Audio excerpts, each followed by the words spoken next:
Good morning. Dear graduates, family members, and friends, and everyone watching from afar, on behalf of the President, the Interim Provost, Vice Presidents, Deans, and the faculty of the University of Notre Dame, I welcome you, finally, to this truly joyous celebration. Today we will recognize degrees already conferred virtually upon students whom we honor for lives of scholarship and research and charge them to continue to place their learning in the service of humanity. Please be seated. My name is Laura Carlson. I'm a professor of psychology, and I serve as Vice President, Associate Provost, and Dean of the Graduate School. It is my honor to introduce members of the Platform Party. Please stand when I call your name. Father John Jenkins, President of the University.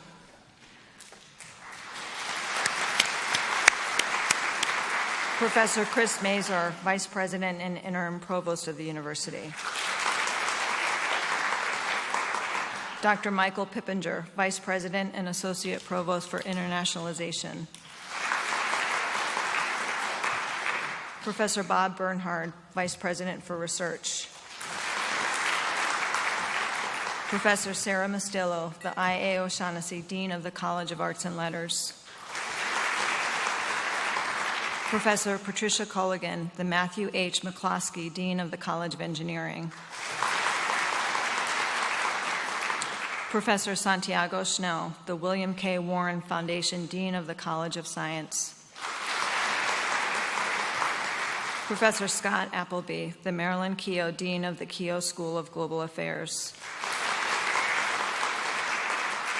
I now ask that the 2020 winner of the Reverend James A. Burns CSC Award, Professor Joseph Warrico, to come forward to deliver the invocation. Please all rise.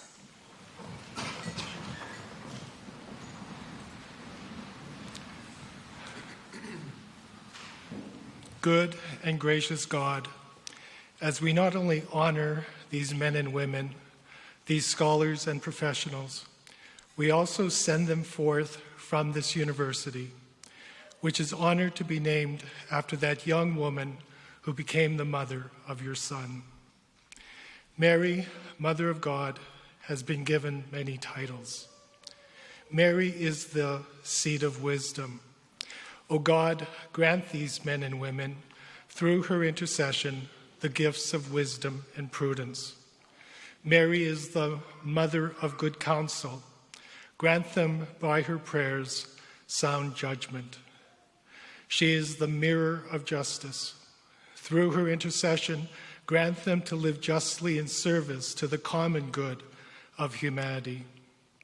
She is the solace of migrants and comforter of the afflicted. Grant these men and women, by her intercession, a sensitivity and commitment to the most vulnerable. She is the health of the sick. By her prayers, grant them health of both body and soul. And Mary is the morning star. Grant that, following her example of fidelity, humility, and trust, these graduates may walk always in the light and strength of her Son's gospel. Within and across their chosen fields and specializations, may they be women and men who foster peace and justice, who nurture harmony and reconciliation, and who build up the human community.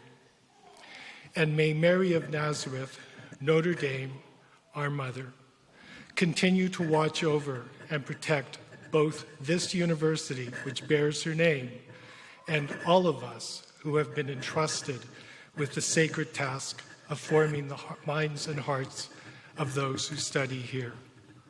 We pray, as always, through Christ our Lord. Amen.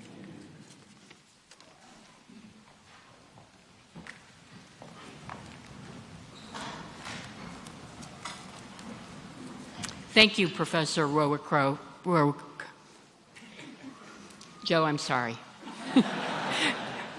But thank you for that lovely and heartfelt prayer. Good morning, colleagues and guests, and welcome home class of 2020. I am delighted to be part of this delayed but not diminished commencement ceremony. Having overcome the challenges that prevented us from gathering in 2020, my hope is that this culminating event is made richer and more meaningful because we waited for the right time to safely celebrate together. Today's speaker, Dr. Robert Bernhardt, knows something about the value of proper timing. His own journey to become a member of the Notre Dame community was deferred not once, not twice, but 3 times. Dr. Bernhardt grew up in the Northwest Iowa farming community of Algona. In high school, a teacher encouraged him to apply to Notre Dame. He earned acceptance into the university, but with no scholarship, ultimately enrolled at Iowa State. After receiving a Bachelor of Science in Mechanical Engineering from Iowa State, he took a job as an engineer with Westinghouse Electric Company in Baltimore. He also earned his master's degree in mechanical engineering from the University of Maryland before returning to Iowa State to pursue his doctorate in engineering mechanics and serve on the engineering faculty. After completing his doctoral studies, Dr. Bernhardt sought positions at 4 institutions, including the University of Notre Dame. However, a blizzard in South Bend, something unknown to happen around here, canceled his planned visit to campus that was somehow never rescheduled. As a result, he accepted an offer to join the School of Mechanical Engineering at Purdue University. At Purdue, Dr. Bernhardt held leadership roles at the Institute for Safe, Quiet, and Durable Highways and the Ray W. Herrick Laboratories before being named Associate Vice President for Research for Centers and Institutes in 2004. Meanwhile, at Notre Dame in 2006, Frank Increpera was preparing to step down as Dean of the College of Engineering. Before coming to Notre Dame, Increpera just so happened to work at Purdue as the head of the School of Mechanical Engineering. He reached out to his former colleague about pursuing the deanship. Dr. Bernhardt was intrigued, but decided not to apply. Okay, I think we're up to 3 now. Okay. Just 1 year later, a new opportunity arose at Notre Dame with the creation of the position of Vice President for Research. The charge was to help to bring to life the vision of University President Reverend John Jenkins for Notre Dame to be one of the preeminent research institutions in the world while remaining true to its Catholic identity. Dr. Bernhardt has said that he quickly realized that this was the job for him. Quote, "It seemed like all my career experiences had led me to this role," he said. The timing was finally right for him to come home to the University of Notre Dame. He became Notre Dame's Vice President for Research in August of 2007, addressing infrastructure and support of research, the work of faculty, graduate, and undergraduate students alike, and the competition for funding dollars. As a result, Notre Dame has become one of the fastest growing research institutions in the nation, with research award funding for fiscal year 2021 topping $222 million. He has cultivated an environment of strong faculty engagement and has worked to ensure that participation in research programs is a central component of undergraduate, graduate, and postdoctoral education at Notre Dame. Research, he has said, quote, "is our impact on the world." And under Bob's leadership, Notre Dame has been at the forefront of major advances and discoveries that help address global challenges such as historic monument preservation, poverty eradication, disease transmission and control, energy conversion and storage, global health, climate change and sustainability, predatory lending practices, and wireless technology. As a professor in our Department of Aerospace and Mechanical Engineering, he is also one of the nation's leading experts on noise control and a frequent consultant to industry and government. He holds 2 patents and is a fellow of the American Society of Mechanical Engineers. In addition, he is the president of the International Institute of Noise Control Engineering and a fellow of the Acoustical Society of America. In 2003, he was named a Distinguished Noise Control Engineer by the Institute of Noise Control Engineering in 2003.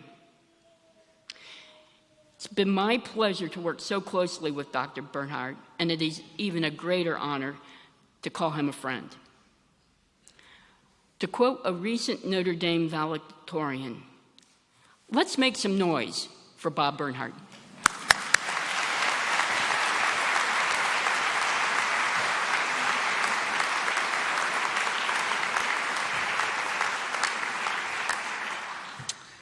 The provost knows me pretty well, and I wasn't sure what this introduction was going to be like. It turned out very gracious and very clean, Chris.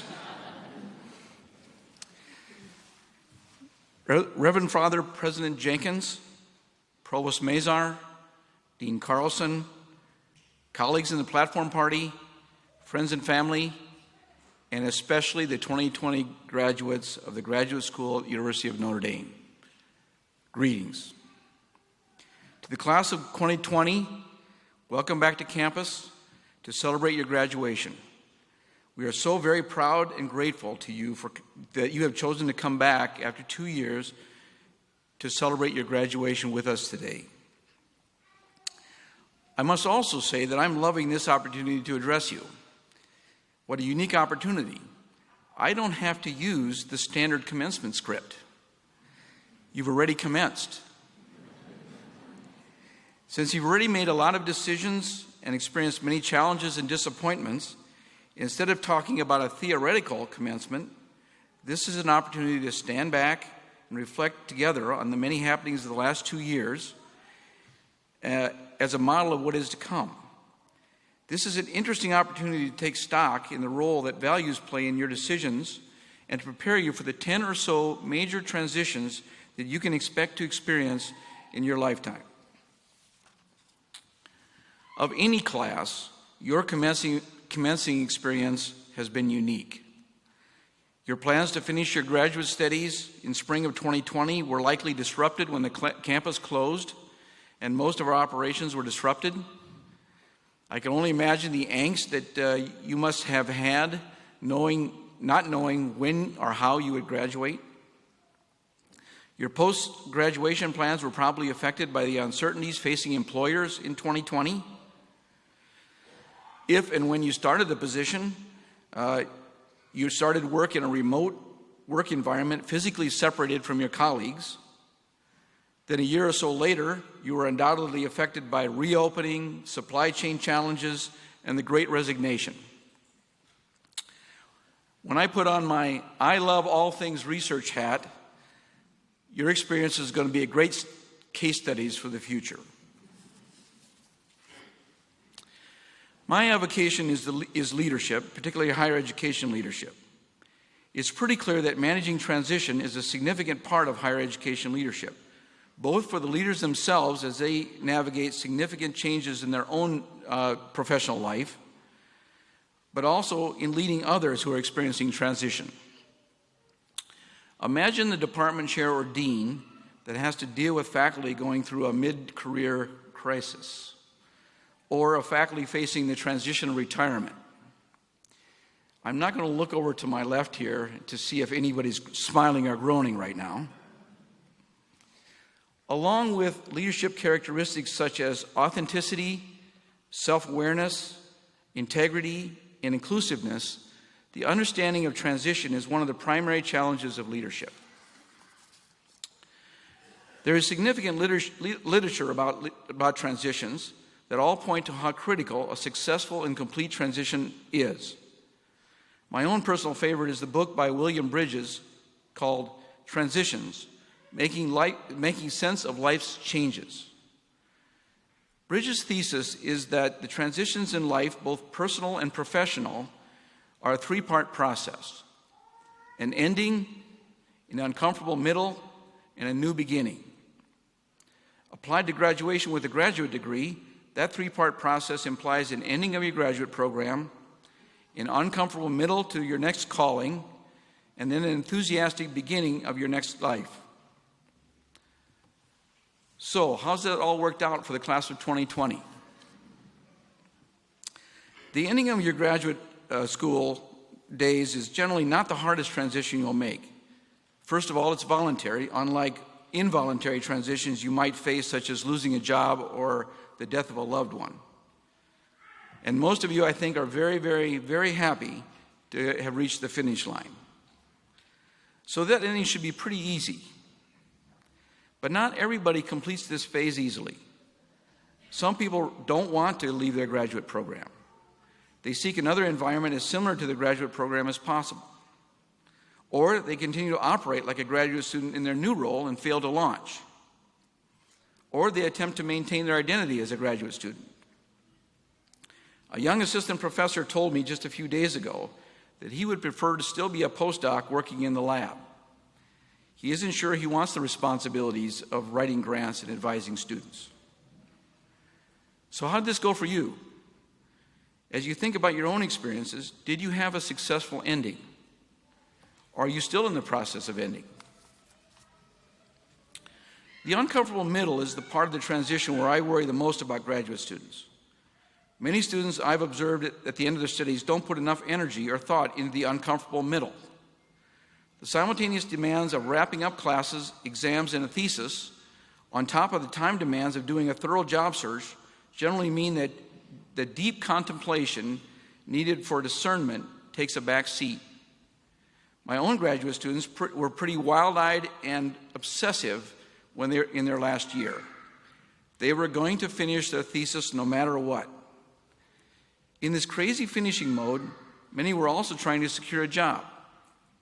I've observed students who took the first opportunity offered, others who chose to do what others wanted them to do, and still others who chose to do what they dreamed of when they started their graduate program rather than what they were prepared to do by the end of their graduate program. A quick and easy decision often manifests itself in an unhappy first job experience. When I graduated with my bachelor's degree, I was told that 90% of newly graduated engineers changed jobs within the first 4 years. I didn't believe that was possible. But from what I observed, that number was about right. The retention statistics for second jobs was much better. It seemed like second-time job seekers made better decisions. Maybe because of the pandemic, some of you had an involuntary gap year. I'd be interested to know how perceptions changed as you navigated the uncomfortable middle in that gap year. And for all the parents that worried about that gap year, or the seemingly unhurried approach of your student not finding a job after all those years in college, maybe this isn't a bad thing. I'd certainly be interested to hear. For some of you that took jobs after graduation, I wonder how you might think, how many of you might think you're still in the uncomfortable middle, realizing that the current job isn't right and you're on the trajectory that really doesn't fulfill you. If so, you're not alone. There are many stories, including my own, where people come to the realization that everything about this job is pretty much as advertised, and it's exactly what you thought you wanted, but it's not what you're called to do. In my case, thank goodness that I stepped back and took another path. I have another example of the uncomfortable middle that you'll all relate to, and this one includes parents and spouses. What are you going to do with all that extra money now that you have a salary and don't have to worry about tuition? I can only imagine how totally, truly uncomfortable you are trying to transition your budget. If you're having trouble with the uncomfortable middle on this front, the Notre Dame Development Office will be in touch to give you some choices. William Bridges and others counsel patience in this uncomfortable middle. Many of these major transitions are the opportunity to transform yourself personally and professionally in some dimension. That transformation will take time and discernment. You have to detach to reattach. The uncomfortable middle is one time in particular where I hope that your Notre Dame experience will make a difference. Decisions in this uncomfortable middle are life-changing and should be made based on values. I'll come back to the decision-making process and the uncomfortable middle a little bit later. Finally, the third leg of the transition process is the new beginning. The literature says, and my observations confirm, that if you're conscientious about your ending and the discernment in the uncomfortable middle, you will start the new phase of your life with enthusiasm and commitment. Very early in my career, I noticed that people who were still agonizing over whether they had made the right job decision tended to hedge on committing to a new role. Their success and their happiness in that new role didn't match those that were all in and committed. In sending off my own graduate students, I always advise them to make a commitment to the job for some predetermined period of time, then stick their head up and assess whether the path they were on was the right path. While no job is perfect under the microscope of daily scrutiny, it is lost energy to be anxiously assessing every activity. You miss the big picture when all you see are the trees and not the forest. Set a deadline, commit to the job. When you hit the deadline, stick your head up and make an assessment. If the job isn't right, start a new transition. If it is right, put your head down and take another lap. So back to the uncomfortable middle in Notre Dame. Whenever I've had the opportunity, I've asked about the life story of people I admire. People that are accomplished, fulfilled, and contented. Sort of that serene and self-confident person. I've yet to hear anyone say that things went anywhere close to their original plan. They all pretty much describe a sequence of transitions. Some of those transitions were involuntary. Some were enabled by a mentor. Some were opportunistic. Some were deliberately sought. Those transitions all add up to an unplanned and unimagined life story. All of these transitions involve decisions. Many were difficult, close calls. Option A and option B seemed pretty similar at the time. Others are hard decisions between apples and oranges. One value of salary versus another value of service. Those that have had these magical life stories always refer to these transitions as close calls or difficult decisions at the time, but reflect later how lucky or blessed they were that they had made the right decision. And they generally made a long sequence of right decisions. My observations of these highly successful and fulfilled people is that they didn't make this entire sequence of correct decisions by accident. They were consistently making value-based decisions. They chose to work for a company with clear values and a culture of inclusiveness and support. They chose to work with selfless people with clear values. They consistently chose the option that used their God-given talents or the option for which they were called. At Notre Dame, I know you've heard over and over that the university aspires to be a force for good. I hope you've heard over and over that our greatest mechanism for being a force for good is you, the students we send out into the world. And I hope you've heard over and over that you matter. That calling to be a force for good is a difference maker.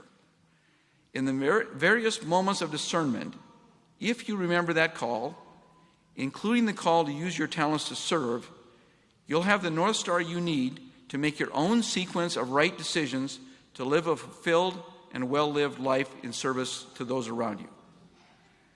By the fact that you have chosen to do graduate study, you've already demonstrated that you have the emotional intelligence to defer gratification for a greater good. By coming to Notre Dame, you've already been exposed to a values-based education. These values are a great start. With experience and maturity, you'll grow in the breadth and depth of your North Stars and values. Dr. Moniz said in the recent 2022 graduate school commencement ceremony that commencement speeches have a very short half-life. So I tried to find a short, pithy statement that you could take away from today that would capture that what you should seek when you face major transitions. A reminder to you to live a value-based life where you will serve others, avoid the temptations of instant gratification, and to find and follow your calling.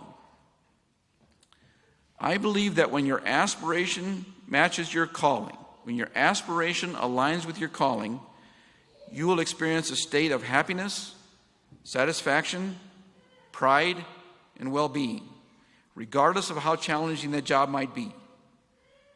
What would you call that? The best term I could come up with was joy. Joy seems like a good term for a combination of happiness, satisfaction, pride, and well-being. So the catchphrase I offer you today is, seek joy. The path to joy is not the easiest path. It is not the path of continuous happiness or the path that might bring you the most fame. But I definitely also believe that if you are truly self-aware, the path of joy will also not be the hardest path, because you will be doing what you know how to do and what you are called to do. In the 10 or so major transitions you will face in your life, I urge you to remember the 3-step process of transition. Remember to be patient and deliberate, particularly with the uncomfortable middle. And when you are looking for a North Star to help you make the right decision among various potentially good options, seek joy. Let me close by asking that you keep in your prayers Dean Carlson as she transitions to her new role as Provost at the University of Delaware, Provost Mazar as she transitions back to her role as Senior Associate Provost in July, Provost-elect John McGreevy as he transitions the role of Provost at Notre Dame in July, and for me as I consider my transition out of the role of Vice President for Research at Notre Dame and enter my own uncomfortable middle. May God bless you, and remember, seek joy.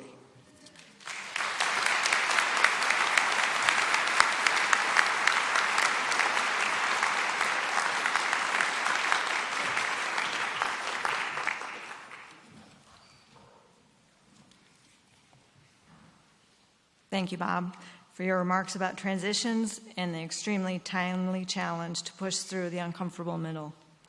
On a more personal note, I think I speak for all of us in the Notre Dame community when I say that I hope your transition to retirement jumps straight to the path of joy. Know that we are incredibly grateful for your long service to Our Lady's University.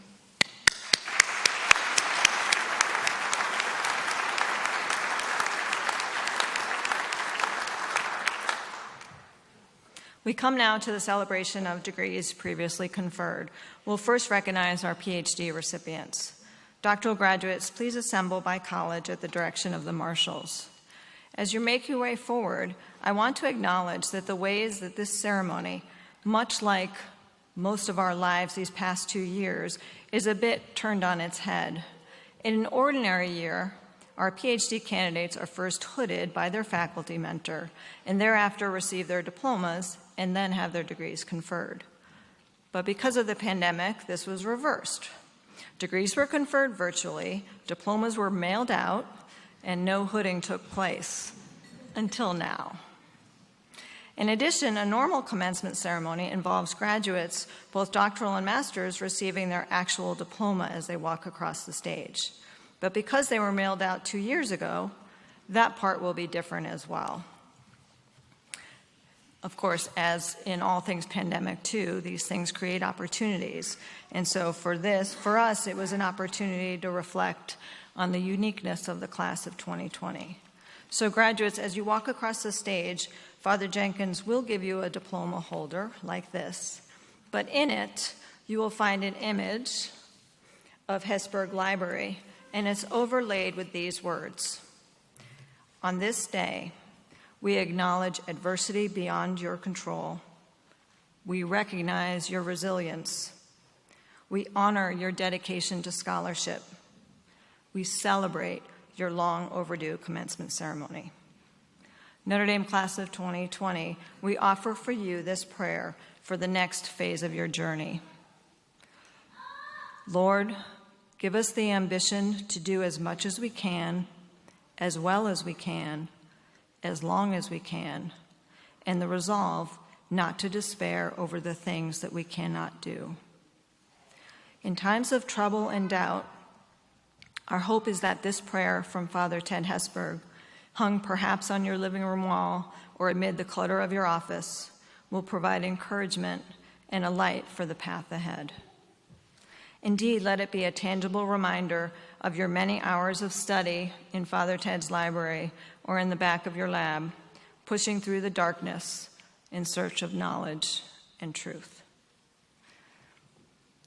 I now call on the PhDs to begin assembling at the direction of the marshals, and I call on Professor Sarah Mastillo, the Dean of the College of Arts and Letters, to present her recipients of the Doctor of Philosophy degree.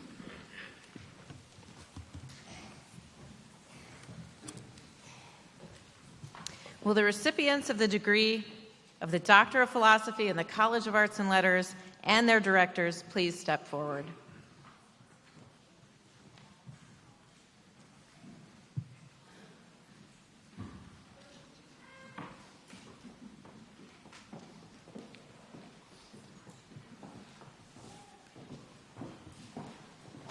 Carrie Adam Balser, Doctor of Philosophy, Economics.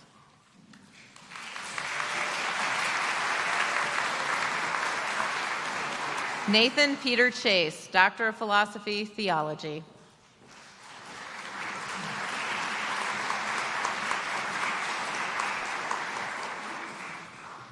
Gregory Michael Cruis, Doctor of Philosophy, Theology.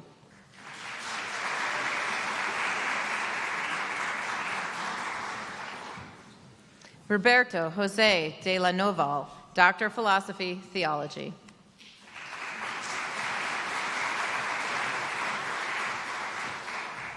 Douglas Ernest Duhame, Doctor of Philosophy, English. Robert Jeffrey Thomas Edwards, Doctor of Philosophy, Theology.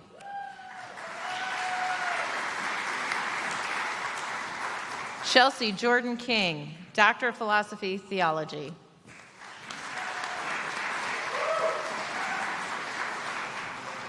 Reverend David C. Eliona Limo, CSC, Doctor of Philosophy, Theology.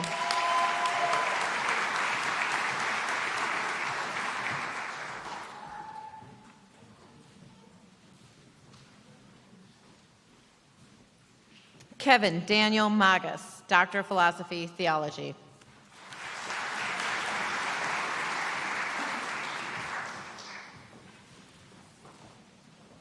Nathan William Edmund O'Halloran, S.J., Doctor of Philosophy, Theology.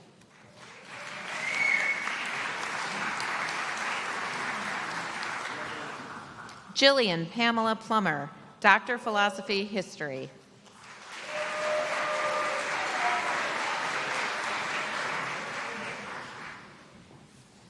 Natalie Carol Sargent, Doctor of Philosophy, History.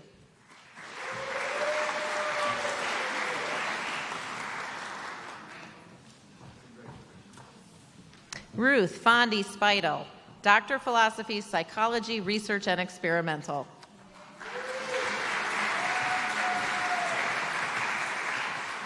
Benjamin Anthony Stone, Doctor of Musical Arts, Organ.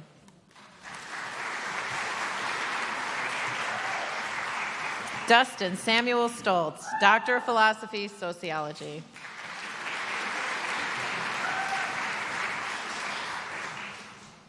Justin David Strong, Doctor of Philosophy, Theology.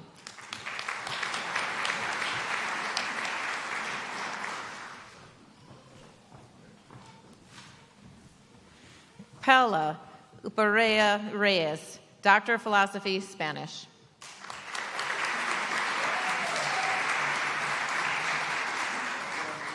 Juan Angel Valdez, Doctor of Philosophy, Political Science.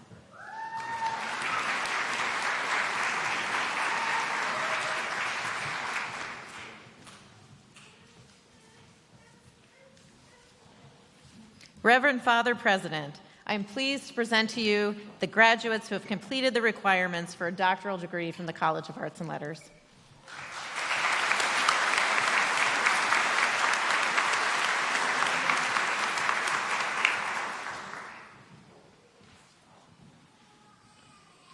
I now call on Professor Patricia Culligan, the Dean of the College of Engineering, to present her recipients for the Doctor of Philosophy degree. Will the recipients for the Doctor of Philosophy in the College of Engineering and their directors please step forward?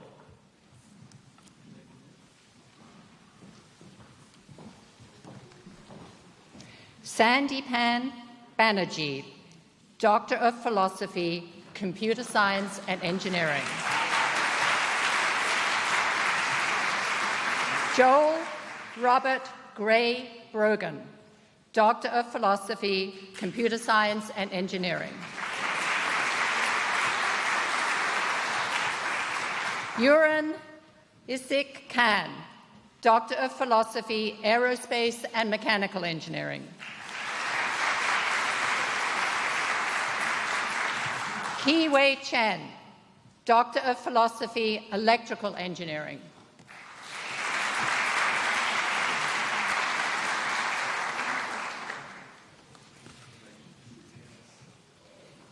Kimberly Jane Curtis, Doctor of Philosophy, Bioengineering.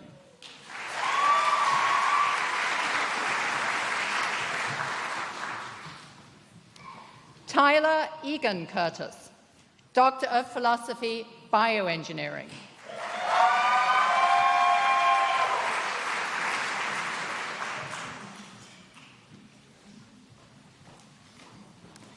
Feng Gao, Doctor of Philosophy, Chemical Engineering.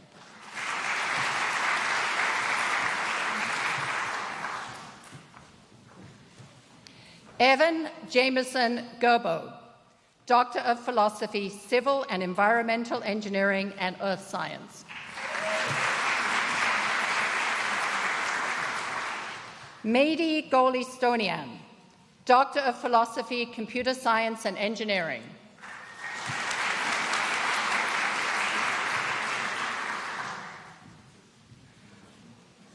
Homayun Hatami, Doctor of Philosophy, Electrical Engineering.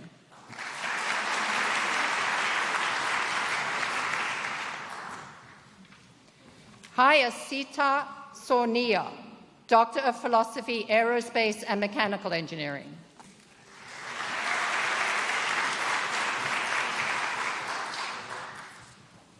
Robert Matthew Chemnitz, Doctor of Philosophy, Aerospace and Mechanical Engineering.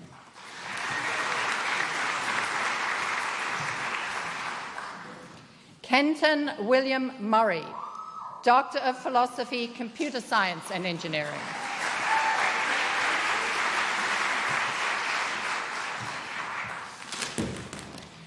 Joshua Mark Pauls, Doctor of Philosophy, Chemical Engineering.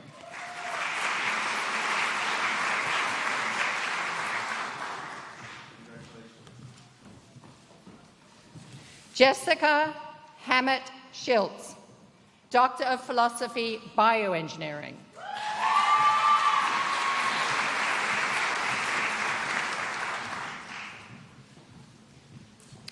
Andrew Francis Shank, Doctor of Philosophy, Civil and Environmental Engineering and Earth Science.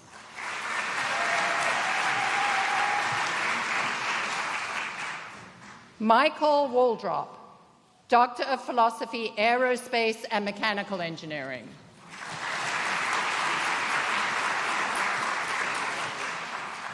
Lydia Rose Wormer, Doctor of Philosophy, Aerospace and Mechanical Engineering.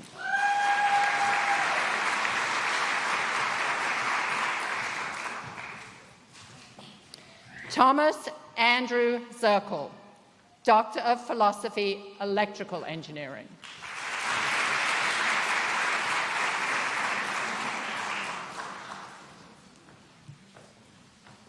Reverend Father President, I am pleased to present to you the graduates who have completed the requirements for a doctoral degree from the College of Engineering.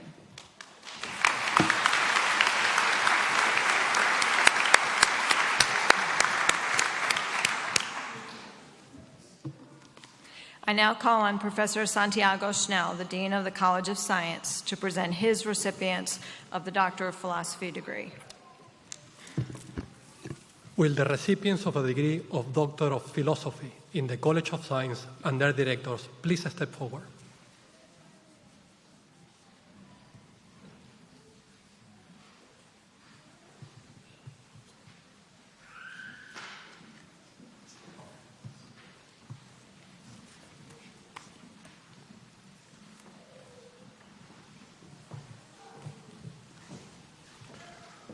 Wendy Álvarez Barrios, Doctor of Philosophy in Integrated Biomedical Science and Biological Sciences.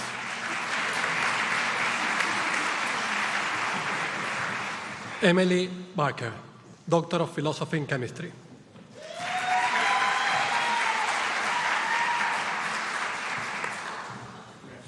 Henriette Valinda, Doctor of Philosophy, Biological Sciences.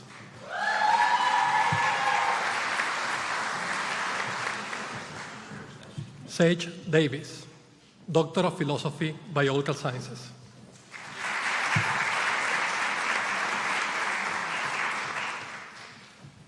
Navarun Dev, Doctor of Philosophy, Physics.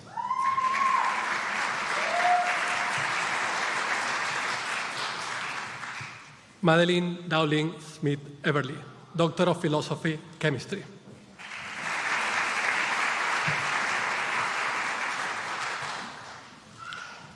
Christina Marie Hoare, Doctor of Philosophy, Applied and Computational Mathematics and Statistics.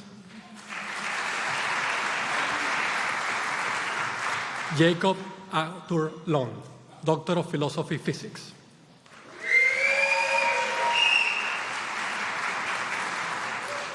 Sabrina Eve Strauss, Doctor of Philosophy, Physics.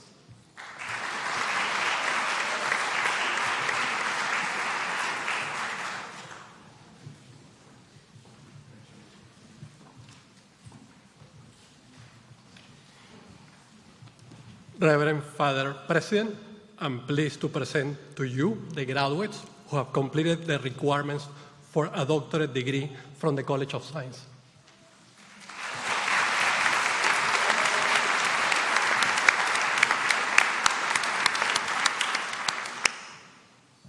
I now call on Professor Scott Appleby, the Dean of the Keough School of Global Affairs, to present his recipients of the Doctor of Philosophy degree. Will the recipients of the degree of Doctor of Philosophy in the Keough School of Global Affairs and their directors please step forward?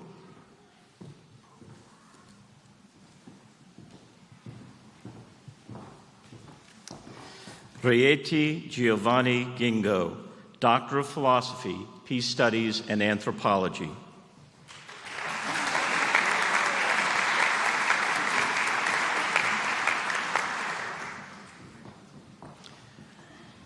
Christina Marie Hook, Doctor of Philosophy, Peace Studies, and Anthropology.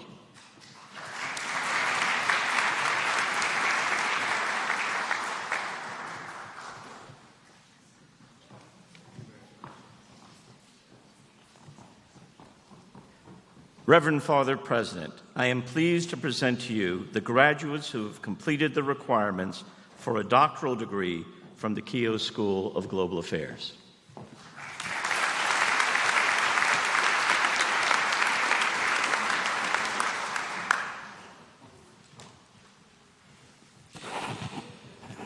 All doctoral degree recipients, please rise. Thank you, Dean Mastillo, Dean Culligan, Dean Schnell, Dean Appleby, and Dean Carlson. And now, by the authority vested in me as president of the University of Notre Dame du Lac, and in the name of the trustees of the university and its faculty, I solemnly and publicly confer on you the degree recommended by your dean. We admit you to all its rights and privileges and remind you of the responsibilities you are about to assume. May God bless and keep you all. Congratulations and God bless.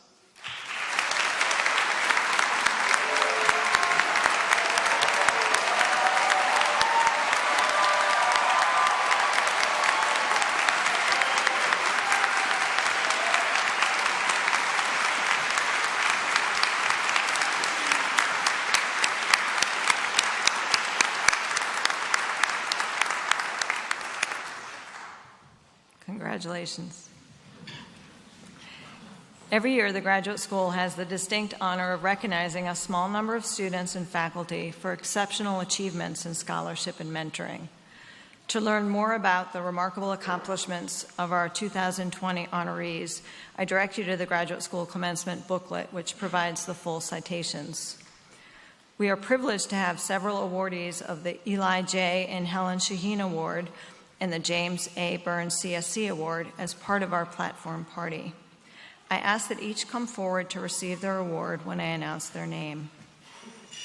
For the Shaheen Awards, from the Division of Engineering, Tyler Curtis from the Graduate Program in Bioengineering, honored for his work on biomedical imaging and spectral computed tomography.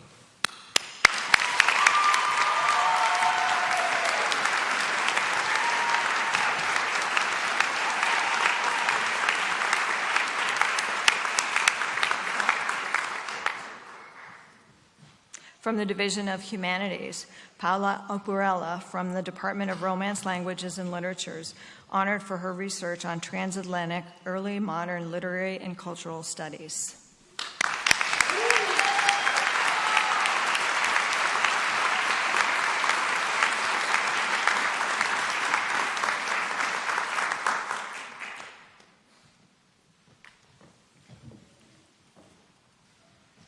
From the Division of Social Sciences, Dustin Stoltz from the Department of Sociology, honored for his research on inequalities in wealth and politics.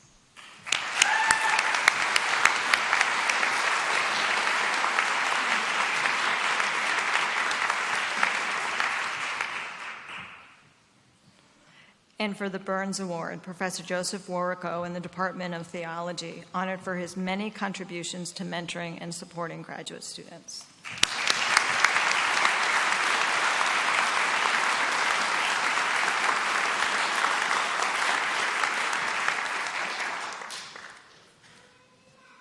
We now recognize those students who have earned master's degrees. Master's recipients, please assemble by college at the direction of the marshals. And I'll call on Professor Sarah Mastillo, Dean of the College of Arts and Letters, to present her recipients of the master's degree.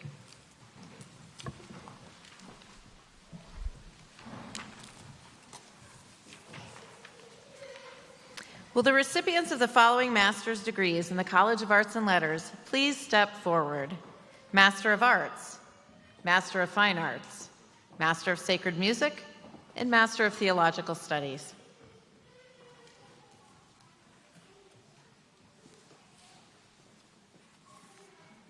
Carly Ann Hagans, Master of Fine Arts, Design.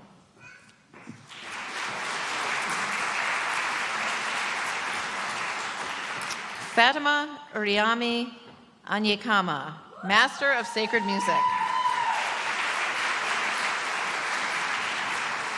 Matthew Joseph Kolb, Master of Arts, Theology. Christina Marie Krutza, Master of Arts, Theology.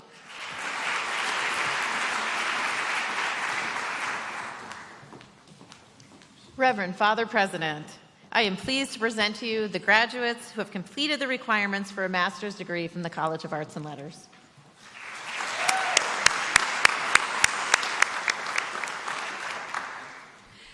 I now call on Professor Patricia Culligan, the Dean of the College of Engineering, to present her recipients of the master's degree.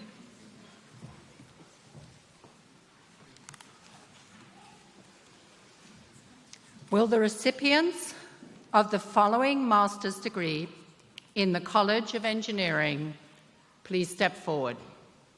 Master of Science, Master of Science in Electrical Engineering, Master of Science in Environmental Engineering. Matthew Anthony Adams, Master of Science, Esteem.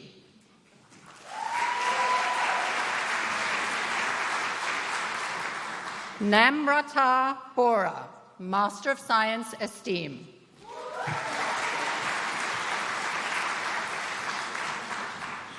Neve Collins, Master of Science, Esteem. Tara Claire Dehan, Master of Science, Esteem. Helen Grace Edgerton, Master of Science, Esteem. Michelle Kathleen Feely, Master of Science, Esteem. Ellen Therese Joyce, Master of Science, Esteem. Sam Douglas Gray, Master of Science, Esteem. Julia Ashley Hesseltine, Master of Science, Esteem. Rianne McDonald, Master of Science, Esteem. Fiona Catherine McDonald, Master of Science, Esteem.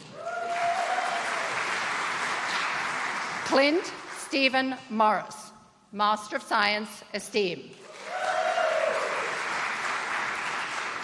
Abigail Ann O'Loughlin, Master of Science, Esteem. Abby Lynn Pavlik, Master of Science, Esteem. Lillian Gia Piz, Master of Science, Esteem. Nathan Sarabia, Master of Science, Esteem. Sarah K. Schmidt, Master of Science, Esteem.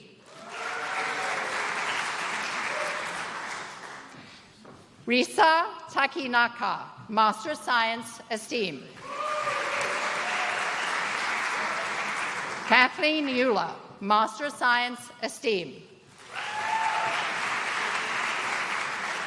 Richard Walker IV, Master of Science, Esteem.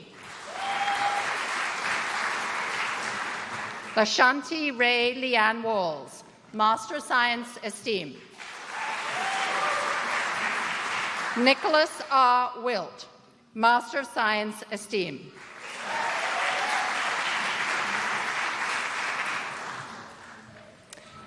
Reverend Father President, I am pleased to present to you the graduates who have completed the requirements for a master's degree from the College of Engineering.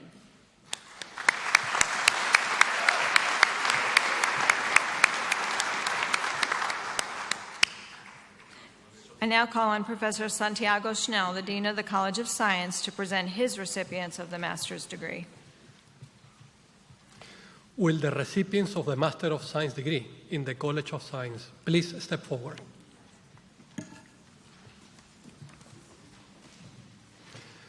Michael Anthony Rocco Augugliano.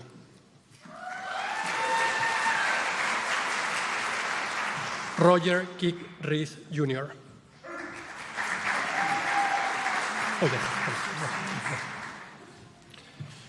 Kenneth John Shelley, Master of Science, Data Science. Melissa Taylor Stephen, Master of Science, Biological Sciences. Evan Hugh Welch, Master of Science, Data Science. Shishon Adoya, Master of Science, STEAM.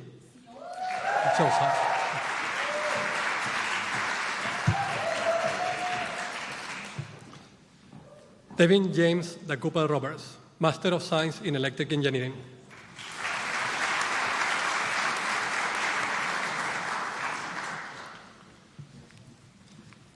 Reverend Father President, I'm pleased to present to you the graduates who have completed the requirements of the Master of Science from the College of Science.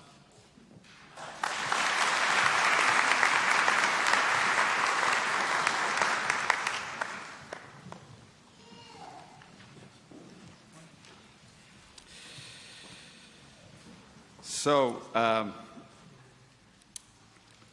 all master's degree recipients, please rise. Thank you, Dean Mostello, Dean Culligan, Dean Schnell, and Dean Carlson. By the authority vested in me as president of the University of Notre Dame du Lac, and in the name of the trustees of the university and its faculty, I now solemnly and publicly confer on you the degree recommended by your dean. We admit you to all its rights and privileges and remind you of the responsibilities you are about to assume. May God bless and keep you all. Congratulations and best wishes.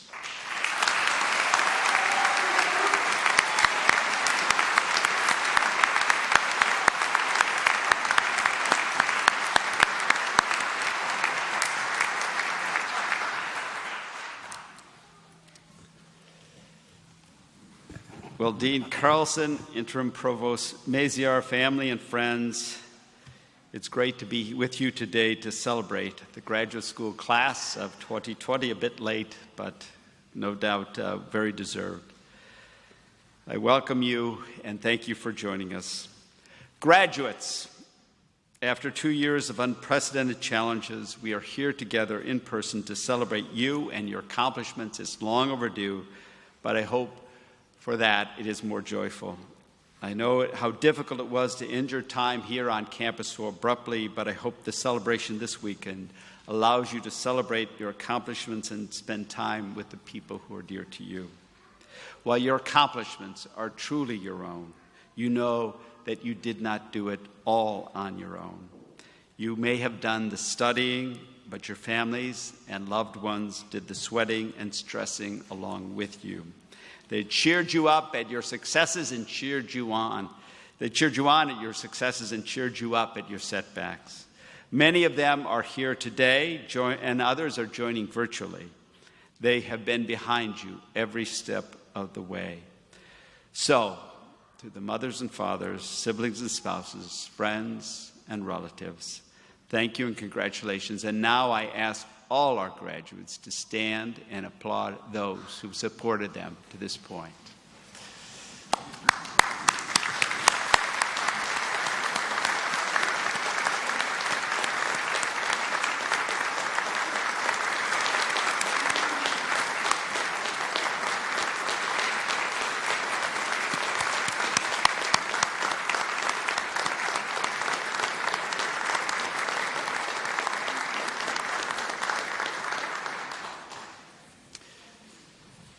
You are a distinguished class, boasting of many accolades and accomplishments in every field and discipline. In addition to your accomplishments within your respective disciplines, you learned how to meet the rigorous standards of your academic programs and complete the work toward your degree in the midst of a global pandemic. You may merit a second degree for that. We're not going to give it to you, however. But the lessons about perseverance and adaptability you learned will, I'm sure, serve you well in the future. Your degrees represent, too, through your talent and hard work, what you have accomplished, and they provide promise of future work. They give you the right to expect not much of the world, and they also indicate what the world has to expect of you. What does the world have to expect? I hearken back to Bob Bernhardt's really wonderful address when he talked about finding the alignment of your talents and aspirations with a calling, and that being the path to genuine joy. I just want to affirm that. I think that's really true. You're talented, you're well-trained, you'll go out and you do great things, but find that calling. Find that calling that will bring you genuine joy. And I think a large part of having a calling is to seek something beyond your narrow self-interest or your narrow ambitions, to find a way to serve the world. A critical part of living a good life is finding that way to use your talents in service to others. As Pope Francis says, we must not forget that true power at whatever level is service. Bob Bernhardt reminded us that it's also the path to true joy. We hope that each of you will find and direct your learning and efforts to service. Graduates, we congratulate you, we celebrate you, and we wish you every success. We look forward to hearing about the great things that you will do in your future. Speaking of people moving on, I want to take this opportunity to publicly thank and acknowledge, along with others have done this, but I want to add my voice to theirs. I want to thank and acknowledge Dean Carlson. Laura, as was said, recently accepted a position as provost at the University of Delaware and will be leaving us very soon. She will be much missed. We congratulate her on this new opportunity, and we congratulate the University of Delaware on making such a wise choice. We know, Laura, you will do great things there as you have done here. We could not be more grateful for your invaluable service as Vice President and Associate Provost and Dean of the Graduate School, as a faculty member in the Psychology Department. You are an exemplary scholar, teacher, and administrator. We could not be more grateful for your colleagueship, your friendship, and for all you have done for Notre Dame. Our prayers and best wishes go with you as you begin this exciting new role. Remember, you always have a home at Notre Dame.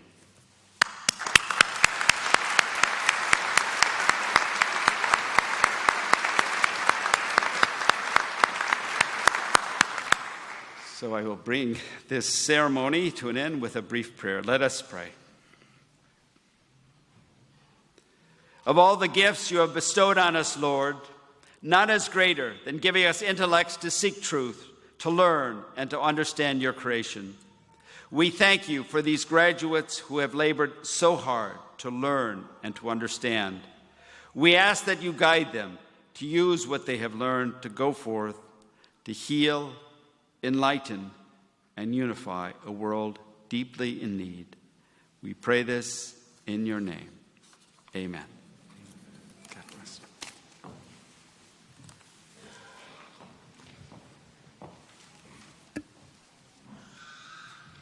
Our commencement ceremony will now close with the singing of Notre Dame, Our Mother, led by Master of Sacred Music graduate Fatima Yuriyama Enikemema. Upon conclusion of the alma mater, I ask that all guests and graduates remain at their seats until the platform party has departed the stage. As you exit the hall, please follow the directions of the ushers and marshals and keep walking through the hall into the lobby so those following you have room to exit. Thank you for your presence here today. Now please stand and join in singing Notre Dame, Our Mother.